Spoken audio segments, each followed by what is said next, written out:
Well, hey, and welcome this morning. We have a great lecture to cap off the entire week and a half series. Let me just grab my clicker. We can show you the entire series all at once here, coming up here probably very quickly, a little bit of a list. Now, if you didn't see any of these lectures, you can go back and see them all very easily, either on my LinkedIn, probably easiest on my YouTube channel. Also, you can simply go over to my Facebook and they're there as well. We started out last Monday, a week ago Monday, with understanding how to supercharge our job search. That is the proper way to organize and manage your job search. It's a giant project, probably the most important project you've ever worked on.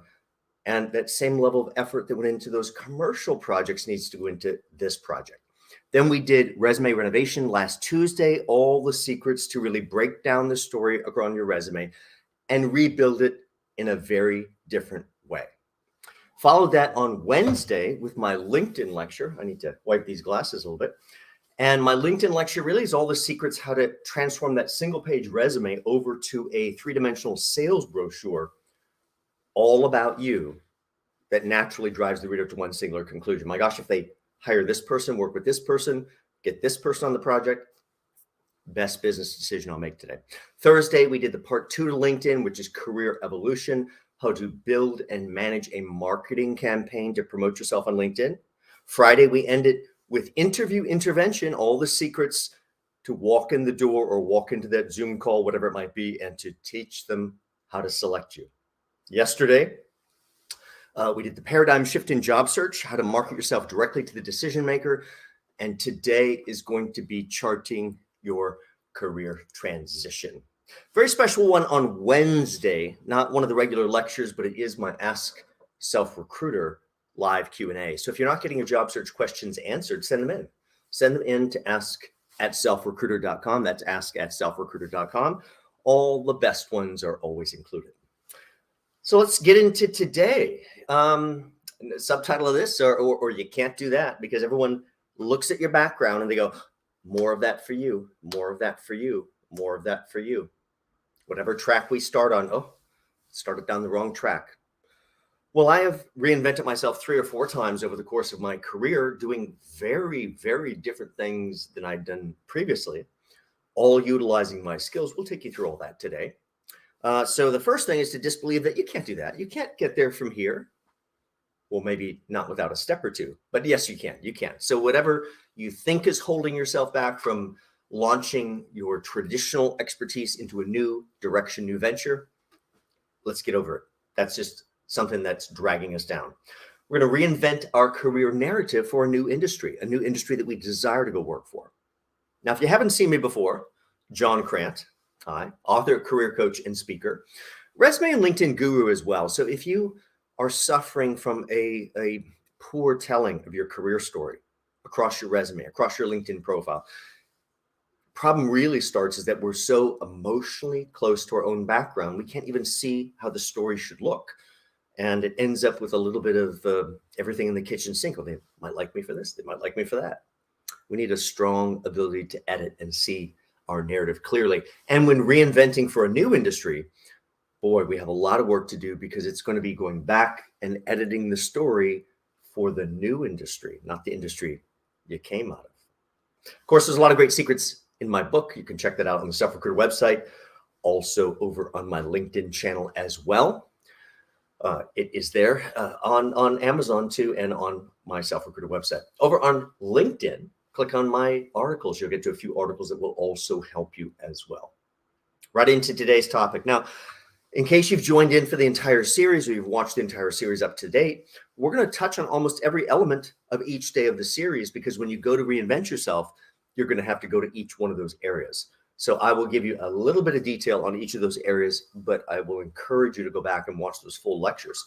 We have to start by thinking of our competitor, and not just those cookie cutter perfect people, because if you're only cookie cutter perfect, which you've certainly heard me say earlier in the week, cookie cutter perfect, fantastic. I'll take number 3. Number 3, I'm paying you less. Oh, you don't want less? Okay, let's take number 2. I'll take number 5. It does not matter, because you're cookie cutter perfect interchangeable. You can't just be, I'm so perfect, I can get the job. I'm so perfect. And also, how am I different? How am I exceptional? How do I step out of line and have more value than the rest. This is part of the chameleoning your way to a new career. It also involves maybe going back to everything we did contribute previously and rethinking about how we claimed those accomplishments. Maybe the focus was great for our old title, but not so great for the title I might like to have. And I still have to go back and really highlight some of the things that are transferable for the new direction. What we're talking about here is really sifting through a lot of clues of your story. So if you haven't really broken down your story and gotten the real detail, which has to come out of a deep dive interview, maybe go back and watch the resume renovation lecture from last week and do a deep dive interview where you capture it all across 8 or 9 pages. And now with a highlighter, we look for these clues. We look for the clues through the noise of all this minutia of captured contribution and accomplishment and all the ways you used to tell the story. Might be great for the title you have had in the past, but you probably want something new, something different. And in that case, gosh, I'm going to have to highlight different contributions from my past and shake up that story. Really thinking about the new direction. It's the same question we've talked about all week, and that is, how do you take your content and filter it through the idea of what rises to the level of being something that will convince them best business decision they make today. Now, in today's lecture, you're going to look at your content a little bit differently, because you're really looking for things that are skills you utilize doing that old job, but somehow skills, when portrayed the right way, that are very advantageous and desirable for the new role you might like to go into. Things that they might like to hire that they just can't get from the traditional candidate. And then you're going to have to pose that to them so they realize you're something special. It's also part of becoming a self-recruiter, even reinventing ourselves. How do you become one great recruiter to look after one great candidate? And that's you too. Of course, you also have to be the strategist, the planner, the cheerleader to pick yourself up by the bootstraps. All of that has to happen as well. Primarily, it's about really keeping your networking energized to a level that's very, very different, which you really do with LinkedIn. So go back and watch the LinkedIn lecture. And then always keeping the toughest eye on the competitor. Now, when you're transitioning, you're going to pull people that are your competitors for those new jobs that really probably scare you out of going after those jobs. Oh, they seem perfect. They seem perfect. Oh, and I don't seem perfect because I'm transitioning from something else. Well, have you met one of those perfect people yet? I mean, I look for them all the time. I like to think I'm perfect, but nobody's perfect. The definition of a human being is being defective, unique, somehow different. So don't hold yourself back. There is something that those people are not very good at that you're very good at. Get in there and compete, have the conversation. Those folks are interchangeable with one another, and you're more interesting if you can understand their problem and want to solve this business's problem. Now, in getting ourselves ready to go after new jobs that are in a different area, we're going to have to refresh our career story. That means going to our resume, going to our LinkedIn profile, shifting the story just a little bit, really from the perspective of being the content guru of you. If you need more depth on that kind of angle, this content guru review, I recommend Thursday's lecture last week, Career Evolution. It's a whole 90 minutes or 60 minutes probably, all about really building a marketing campaign based on these aspects. As you transition to a new field or desire to transition to a new field, you're going to have to put together a different marketing campaign that talks about those new things you could deliver. You want to be a chief of staff for some CEO or president. By the way, chief of staff is not the secretary. I know we're not supposed to say that. They're not the admin. The chief of staff is the right hand.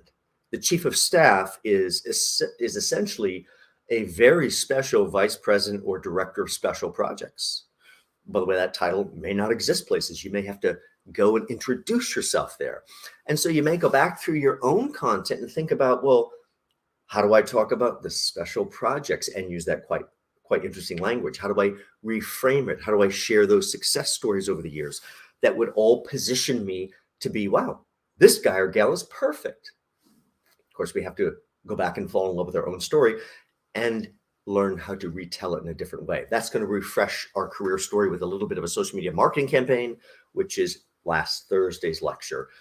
For that, go back and watch lots more detail. Don't want to get mired down just in that piece today. Whether it's reworking the story on the resume, the LinkedIn profile, your social media, shifting to a slightly different, it's all about influence. How do I take control of the discussion? How do I affect what people think about me? And how do I affect how they connect the dots as to, gosh, John, maybe you should look at this opportunity over here. Interesting concept up on screen while I take a little sip. I want you to think of your career for a moment as a lucid dream. And if you're not familiar with a lucid dream is a dream where somehow you're aware that you're dreaming. And you also seem to gain some sort of ability to somehow control the narrative or flow or where it's going. Okay. By the way, a lot of fun if you can get your dreams into that state. So if you think about this, this provides opportunity to think out of the box. So what I'm saying isn't, what John's saying really isn't possible, is it? Well, probably not for most.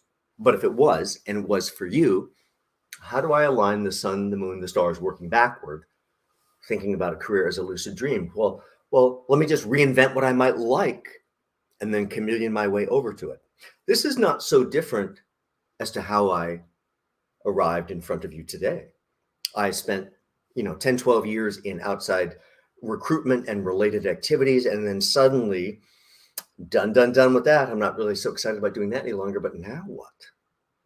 And I took those skills and I envisioned this. But when I envision this, everyone else is like, you're going to go from being a recruiter or VP of recruiting companies to what? How are you going to do that? Imagination. I have to imagine, well, who are my competitors in that field? Well, not really, but yes, Tony Robbins and Stephen Covey and anybody else that I might look at that's pulling attention. And what do they bring to the table? What do I bring to the table? What do they offer? What do I offer? And then we have to get ourselves out there. So think about who are the target companies you might like to work for in these new roles? What are your dream jobs within those organizations? What do the best people in those functions do now? And most of the best people in any function come out of that industry, right? If you're crossing industries, crossing sectors, inventing yourself to a new arena, you may see that as a disadvantage, but it's only a disadvantage if you let it be. Someone might go, well, Jack, Jim, Jill, you don't have background in our field, do you? I don't, but I'm sure, Jack, you're going to meet lots of other candidates. Everybody else is a candidate. What I bring to the table as an individual, always an individual for ourselves, is very, very different. And it's also why I will be exceptional in this role. And here's blah, blah, and I have to lay it out for them. You're going to have to come up with these answers. Your job is to persuade them that you have a spark and a drive that will deliver something very, very different than just the person coming from the competitor that's going to bring also their same baggage with them. You're motivated, you're passionate. So what qualities do you have? What makes you tick? What drives you? What do you love to do? And all of that has to become part of the language around promoting these new aspects of yourself, these new backgrounds of yourself, reacting to certain companies a certain way, publicly giving advice in social media, very carefully, of course. And that's about hitting the chessboard, doing some strategic sharing. Get back to Career Evolution, last Thursday's lecture, for much, much more depth on how that all works. So in terms of social media, when you get ready to make this change, you have to look at every platform you're using and go, well, why? Why am I using this one? What am I trying to accomplish by this one? What am I trying to accomplish by that one? As an example that I also talked about last Thursday, of course, I use Instagram as one of my many different sites that I'm on professionally. And yet, if you look at my Instagram, there's absolutely nothing about what I do professionally there. What's there? Me hiking up the Hudson Valley or climbing Half Dome out in Yosemite or essentially taking on challenge, which is also directly subliminally related to what I do professionally. But I use the Instagram angle to answer what makes this guy tick, what drives him, in addition to all the other things that are out there about what I do professionally. So every goal, every platform, you have to think about the goals. You have to think about if your target markets are using it, how you might shape that outreach message to create engagement, which is always much closer to that style of engagement. So let's take you through a few steps. You have to know yourself. You have to know why you are potentially more valuable going into this new direction than someone that is already in that field. Most of it is that the people already in that field, you know what, they've learned a certain set of things, and along the way, many of them have lost their drive and their mojo, and they're just looking for the next one. If you bring an extra level of passion and interest for this organization and this function, that can very easily outmaneuver people that have background, because we understand that we're going to get something very, very different from someone that's passionate. So let's think about the competitors, think about what they offer, and think about what you can offer that could not only beat them, but set you apart. Then we're going to take elements of that story into our brand management. Personal inventory, which really began with the resume renovation last week. We're going to rediscover or locate all those career assets we forgot about. Because, you know, I only talked about my career for so long this way, I forgot about all these things over here that I should now be talking about for this new direction. So only way to recover those is to go back and get them. Take you through, in my resume renovation lecture, I take you through a deep dive of how that happens. Just go back and watch that lecture. It'll take you right through. Now that you've rediscovered your career assets, I've pulled all the story elements to the front of my notes. I can look for projects. I can look for things that highlight my story. Maybe there's events that showcase a certain angle that I'd like to highlight now versus how I did in the past. Or maybe I start going to certain conferences or online events for the new field, where I suddenly just quit talking about the old field and chameleon right over to the new field. It's kind of the same way when we think about how we change an email address. Now, changing an email address seems to confound so many folks, which I really don't understand. They're like, oh, but I've had this one for so long. If I change it, I have so many people to tell. I'm like, you know, have you ever gotten an email from someone that says, hey, I've updated my email, here it is? And what did you do? You looked at it and kept on moving. You didn't go into your contacts? You didn't go update that email? Of course not. We're all so busy. The secret to changing your email is when email comes in, simply toggle and begin to reply from the new email address, never sending anything from the old email address again. And very, very quickly, all of your traffic will migrate over to the new address. It's the same thing here. We begin to talk only about the new area, the new excitement, the new players, the new value I could bring. We never really talk about that old value that's not transferable or applicable. Suddenly I'm the new person. Know your target market. Well, you know, you may have a list of companies, oh, I'd like to work for these 5. Fantastic. Are these the 5 that would benefit most by hiring you? I'm not sure. Well, we need to do a little more research. You really want to think about what you can offer that the competitor can't, and then look for who could benefit most. That will increase your odds. And then you could also include it in your discussion with them. You know, Jack, you know, so interesting. I'm sure you'll meet so many folks from your competitors, but what I bring is a little bit different. And here's why it's going to be more valuable for you. And you have to lay it out. You have to make that logical argument. Sell your assets off. Yes, you're there to sell, sell, sell. So don't sell the old you for the old job. Fix that. Now, it may be that you need to do a lot of transformation on the resume, but it could be as simple as just changing the positioning title 2 or 3 lines at the top. Always refocusing for the new target. Really, if you've done the resume the right way, and most have not, you'll already have the very best telling of the past. You may have to adjust the focus ever so slightly for a new direction, but most of it is really going to be accomplished by changing the positioning title at the top. Go back and watch my resume renovation lecture and understand how easily you chameleon the resume. But we also have to take that new story over to LinkedIn, and that is really going to be accomplished more with social media. Check out the resume renovation lecture. It'll help you a lot. Your other marketing materials, everything about you has to be updated. So it's our LinkedIn, it's our cover letter. By the way, I'm shocked at how many times I'm asked, do I have to send a cover letter in? No, absolutely not. But I'm never going to ever look at your resume. I'm never going to hire you. even consider hiring you if you didn't send a cover letter in. Because if you just sent the resume in, you're just looking for some job. I'm never looking to hire someone that just wants a job. I'm looking for someone that wants to work for this company or my company. Cover letter is part of the dating process. It's also where you can sew together why all of this experience in the past is going to transfer and be so valuable for this company in the new arena. Pre-cover letter email. Ooh, what is that? Chance to influence folks. Now, if you wrote a really masterful cover letter, it's probably a page long. No one wants to read. And yet if you didn't include it, I wouldn't even look at the resume. So most people make the mistake of copying that masterful cover letter and just pasting it right in the email. It's masterful. Yes, but when they open the email and they see all of this text, what are they going to do? Scroll to see if there's an attachment, look someplace else. They're not going to read. So the pre-cover letter email is about tricking them into reading when they really don't want to.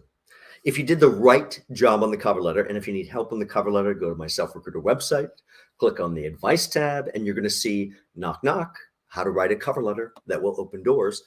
If you follow that formula, you'll write a great cover letter. So the pre-cover letter email, if you did the cover letter right, is really the first paragraph of the cover letter. I could put that short enough in the email. And then after that first dazzling opening salvo of the paragraph, I can simply put my full cover letter is attached. Looking forward to a great discussion. Thinks this guy's going to meet with me or talk with me. Absolutely. Signature block. When you open up a new email to send an email, is it blank? You don't have a signature block. I don't care if that's a tablet or phone or desktop or laptop. Every single one of those devices takes a signature block. Should be as simple or as complex as you'd like, but as simple as best John Crant. Here's my phone number. Here's my email. What? I have to put my email in my email? No. For you, it's okay. I'll hit the special key. I'll toggle. I'll copy. Yes. You have to put your email in your email. This is attention to detail. This is a demonstration of how you work and your follow-up and how you'll make life easier for them. Of course, I'd love you to include your email signature in your sales brochure. So after the phone number, after the email, why don't you motivate them with connect with me on LinkedIn and put in your URL for your profile so that every business, every personal email you ever send again travels with your sales brochure. Leave behind, well, sales term really, you know what it means? Whatever you leave behind. Why would you go, if you have an in-person meeting, and sometimes those don't happen too often these days, but if you had an in-person meeting, why would you go through all that work to go in and see them and then not leave them something to continue to sell to them? A leave behind could be as simple as getting a nice little binder with one of those little plastic sleeves from Staples or whoever, and putting in a nice cover with their logo on it, which you can grab right off the internet with your name and your date and everything else of the meeting. Next page has a nice cover letter right there. Next page has a nice resume right there. And if there's other things you need to share, they go right behind the resume, and then a final blank sheet at the back. The whole thing is a nice leave behind that then they can walk down the hall to continue to sell to other people after your discussion, or even to themselves as they read it again. LinkedIn lecture, of course, you can go back to last week. There's also a very special version of this lecture right on my Self-Recruiter website, about halfway down the page. It's all free. You can see me large or the slides large. Really, that's the easiest way to use it as a start and stop tutorial to build out a better LinkedIn profile that really positions and sells you. Go back and see the lecture. Go back and see the one on the website. It'll help you a lot. Number 5, let's get ready to rumble. Now, if we've prepared so far, we've got our resume ready. We've got our LinkedIn ready. We're beginning to change our social media. But then I have to actually do outreach. I have to reach out to these people in the new field, in the new direction. And then I have to think about, well, do I by email, by voicemail, are they live calls? What should I do? Should I go to events? Probably all of those things. Go back and watch all of last week. It'll help you on all the details. I won't go into all of that for that one. Number 6, social media market your way to the new job. That's LinkedIn. That's possibly Instagram, a little bit of Twitter for sure. I don't really care what's going on with Twitter right now. A lot going on out there. But if you'd like to be hired, you need to be on Twitter. And I don't mean that you actually have to be on Twitter every day. I'm tweeting. No, what I mean is open up a Twitter account, connect it to your LinkedIn, just like I teach in the LinkedIn lecture. You can go back and watch the detail. And then every time you put together a nice piece of content for LinkedIn and did all that work, which is really advertising for you, you can, with one toggle, let it seamlessly flow out to Twitter where it can be searched. You give me any industry, any position, any level, give me a few minutes to think about it. I can come up with 4, 5, or 6 words. Not to find the capable, it's like cat hair in your mouth, to find the best of the best of the best. All you have to do is give yourself permission to think like a detective. Well, what would if they were the very best, which conference would they be going to? They would have shared a best practices technical white paper on what they do. By the way, they didn't have to write that. They would have shared it. All sorts of things the very best people would have done. And you can go look for that activity very quickly. Breadcrumb trail right back to LinkedIn. So let your social media flow across the channels that are correct for you. What I'm suggesting here is not that you lose your entire day on social media. Effective use of social media in job search is 2, 3, 5, 7 minutes a day, not longer. And it's accomplished that way through homework. So watch the Career Evolution lecture. It will open your eyes to using social media. All of that will help the chameleon process, so they just start seeing you as the new you. Now, when I wanted to suddenly be perceived as a public expert, public speaker, well, I already was an expert and I already was an internal speaker, but to the world, they didn't know who I was. Well, how are they going to react to me this way if they don't see me that way? And then I suddenly just had to start doing things that project that. Also why I'm standing here in the studio today, because it fits with the branding I want to convey. Now, what is it that you do better or would want to do better than somebody else? How are you going to be, how are you either are the standout now or will become the standout in this new field? Got to chart all that out and then think about what we might share, small little changes that change perception, change how people think about you as this product. This is part of chameleoning your way, and suddenly you're just perfect for the new one. You know, the rest of my chameleoning my way is I suddenly woke up and go, well, what do these other people have? What does Stephen, Covey have? What does Tony Robbins have? What do all these other folks have? It's like, oh, they have a book. Well, luckily I can write and I'm an expert and I have things I need to share. So that was not a problem. But then after the book, what else do they have? Well, they're quoted by the media. Left and right, they're quoted in the media. I'm like, well, I have wisdom to share too. And I worked backward, understanding how I could create a list of 50 journalists that write about my topic. And I suddenly started reaching out to introduce myself. And before long, I suddenly been quoted in the media. And I'm a little bit closer to chameleoning the way over. And then, of course, launched my entire series. And of course, now I have spoken at the New York State Department of Labor many, many, many times, the New York Public Library, hundreds of times across the various branches, Goldman Sachs 10,000 Small Business Program, Harvard Business School Club of New York City. You know what? I've chameleoned my way all the way. You can too. So go back to the idea of content being king. You have to really become this master of your own story, and it has to be visual. Now, I had a client, to give you an idea how quickly this can change perception. I have a close friend who's also a long-term client, and a few years back, they were desperate to get to the director level. Mid to late 50s at that point, and desperate to get to the director level. If I don't get there, it's not going to happen. Got to get there. Hey, I get it. That number's ticking. But you know what? I'm less of a believer that the number has something to do with it, and it's much more about the energy. But we all handle maturing getting differently. I handle it by just keeping my hair so short. I can't even see the gray. Therefore, it has no effect on me at all. My friend is a little bit more of the Grecian treatment formula, whatever it is that helps you feel great about yourself. But in fixing their issue, they come in second place twice. Second place, getting to director level. It's like, got to get there. It's not going to happen. how do we solve this? And in working or thinking like a detective, working backwards, realize that, well, who's beating you?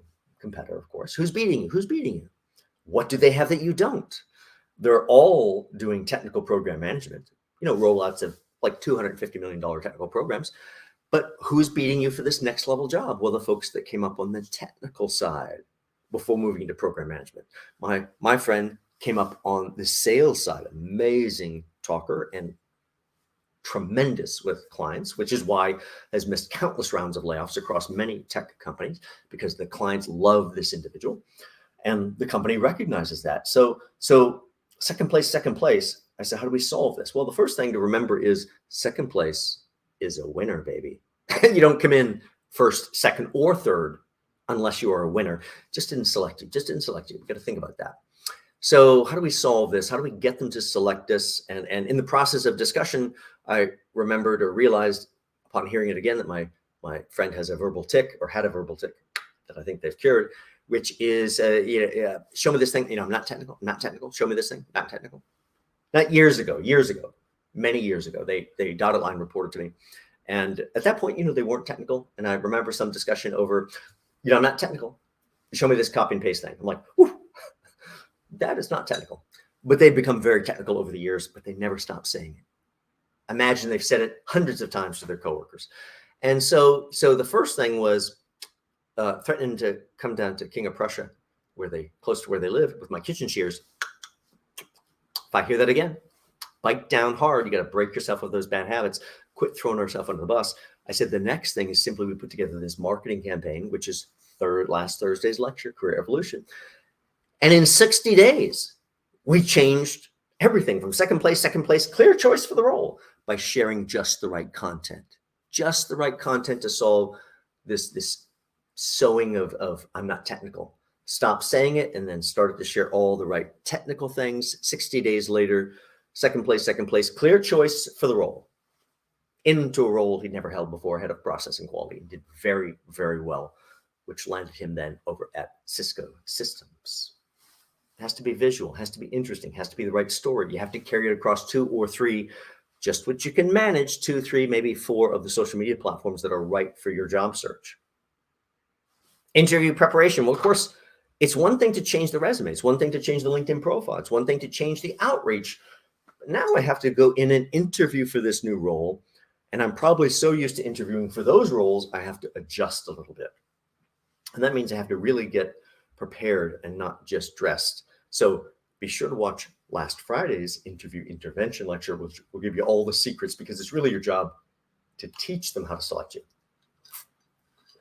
Now, if we're going to do that and we're going to be effective, really it's all about story. It's all about understanding how to present and sell and get them excited about you. Create distance between you and your competitor.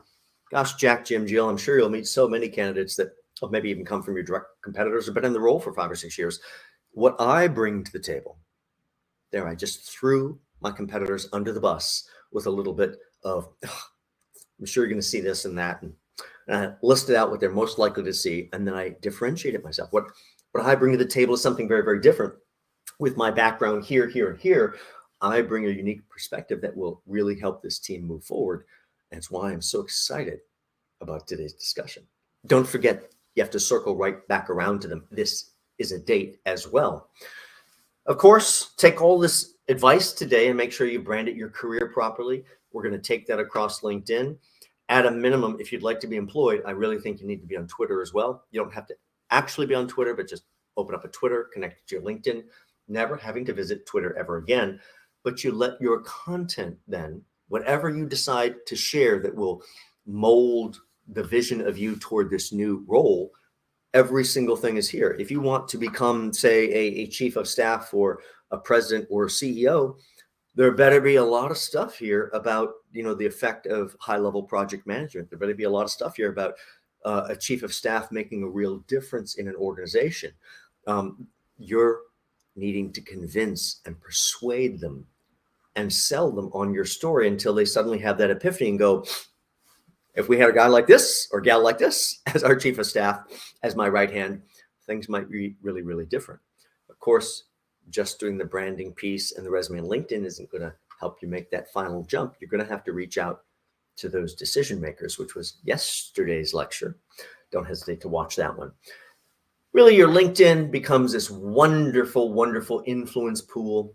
Really, it's the de facto social networking website for our work life. So this is the place that you can use the other aspects of LinkedIn as a communication, research, marketing, advertising platform to discover just who the right companies are, because information is the new currency. Who could benefit from you? How can I leverage that background? Who are the competitors? Here's my numbers from LinkedIn, by the way. You need some motivation. Almost 12,000 direct connections, but public speaker, it's quite easy for me to get connections. But that 12,000 gives me a pool of better than 21 million people I can influence. So I can find any decision maker in the new direction, any decision maker in my old direction. Lots of information that will dramatically help change things. Make sure your LinkedIn also is up to date, is selling you. Make sure you look like a mover and shaker. So go back and watch the LinkedIn lecture from last Wednesday and really up your game so that everything here on your LinkedIn supports what you're trying to create. Create a social media plan to support your transition efforts. That is as simple as what you see here on screen, the detail of which is all in last Thursday's lecture. How to really do 2 hours of homework so I can really share 4 to 6 times a day in 2 total minutes, all about the new direction, recasting, reframing how everybody thinks of me. So I have to think like a storyteller on these shares. The sharing aspect is the most dramatic change. Yes, the resume has to change. Yes, your LinkedIn profile has to change, but how you speak publicly, and that's your sharing, has to change. Put on some rose-colored glasses, have a warm, friendly demeanors if you're talking to a dear old friend, because it's our job to set the stage and have them looking out through our eyes. This is all about the nuance in communication as you slowly chameleon your way over. Nudge, nudge, nudge, getting to the new direction. Let me share with you a few of my shares. Now, these are simply to inspire you to think about different ways that you can share. Each of these affect perception.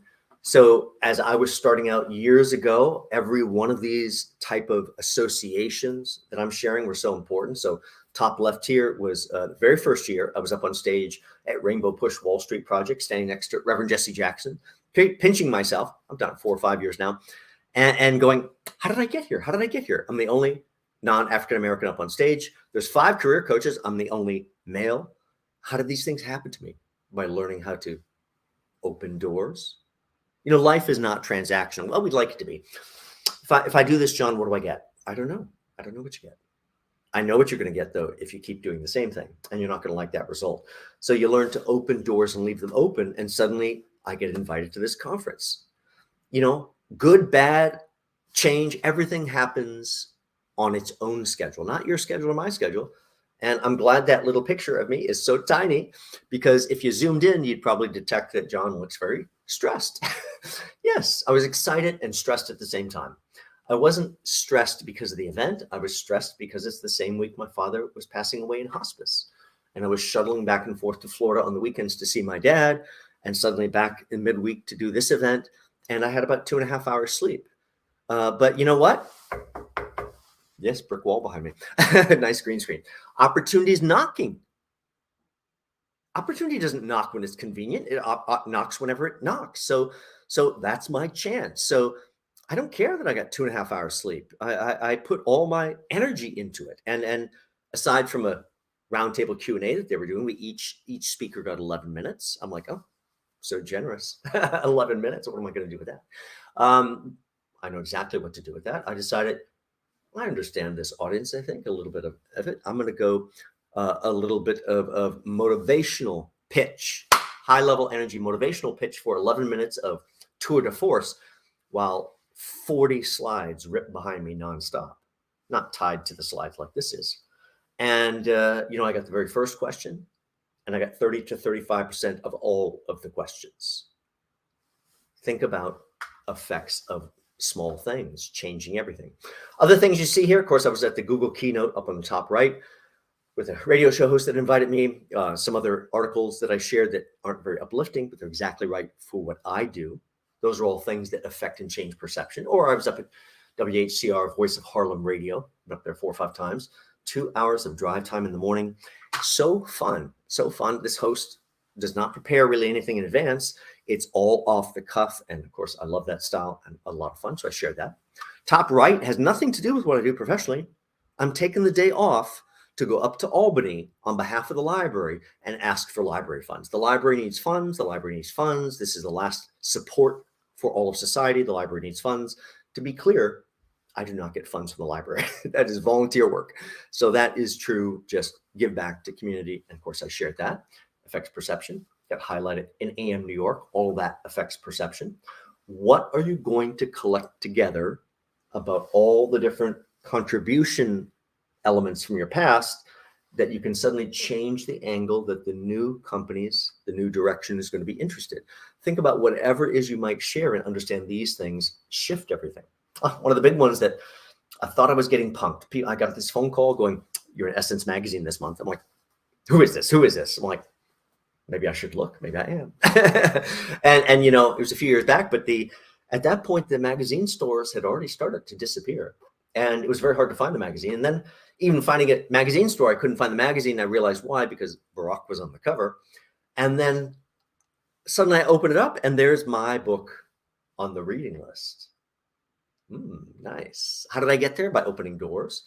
Gal shows up outside of my New York Public Library lecture. I'm usually out on the sidewalk when I do in-person lectures after the lecture, answering all those questions. And someone said, "Oh, I'm blogging about my job search for Essence Magazine." I'm like, "Oh my gosh, you should have my book." I can connect the dots pretty quickly. I understood it might get somewhere. And 2-3 months later, suddenly it's on this reading list. By the way, that's the shorter gal in that picture talking to some other career coach, but that's my book on the reading list. Learn to open doors. Life is not transactional, or you're not going to really get to where you'd like to. All of this to convert or chameleon your way to a new profession, new industry, new role is really about promotion, self-promotion in a new direction. So we're going to have to really understand that's the way we influence, take control, begin to share whatever it is that shifts the perception, the direction we like.